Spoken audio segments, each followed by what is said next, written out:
me about Aico. Notoriously, it's always been fire and carbon monoxide products, but the last 4 or 5 years, we've worked our way into the Internet of Things market. So we've been working with products more like environmental sensors, targeting from a proactive risk stance, damp and mould, which obviously within social housing is the one big key problem right now. Tell me about Awaab's law, which we hear quite a lot about in this sector, and what Aico is doing to help housing associations fulfil the requirements of that law. Yeah, so Awaab's law came in at the back end of 2025. It's basically a legislation put forward by the government to really tighten the rulings on damp and mould, particularly within social housing. So landlords have now got strict timelines they have to follow when they find damp and mould within a property. And what we do to help, so we've always had the environmental monitors, but to begin with, we looked at those environmental monitors and we looked at that data coming in. It was great for what the landlord wanted, but they didn't really have any systems in place to keep in timelines with those Awaab law timelines. So that's really the reason we've released our completely free case management system.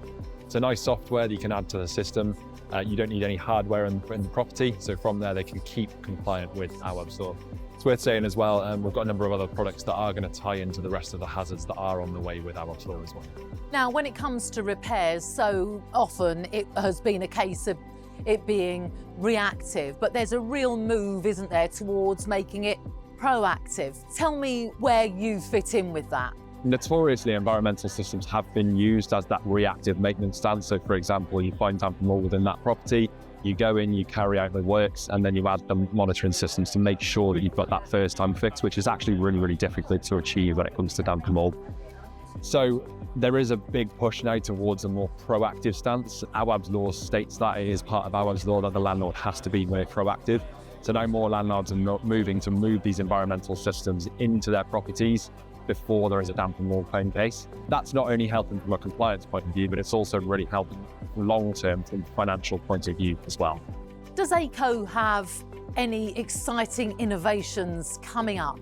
We've got a lot on the roadmap. So this year, we are adding a number of products that are really going to help on the proactive maintenance stance. So we're actually going to be adding our environmental monitors into our smoke and carbon monoxide heads. From proactive maintenance stance, that's absolute gold dust, because if you're in on your, say, 5-year remedial, we already have landlords changing out-of-date heads, so they can just add that environmental monitor in there as well.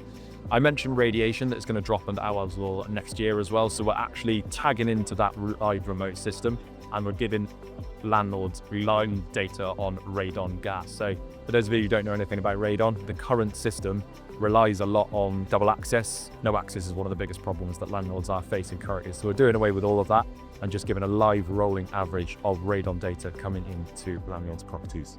So what should a housing association do if it wants to find out more about what you can offer? So there are 32 versions of myself up and down the country. So I'm a relationship manager. I look after an area. So you can jump onto our website, aico.co.uk, and you can find a relationship manager, and we're more than happy to come in for a coffee and just chat about the best specification for you.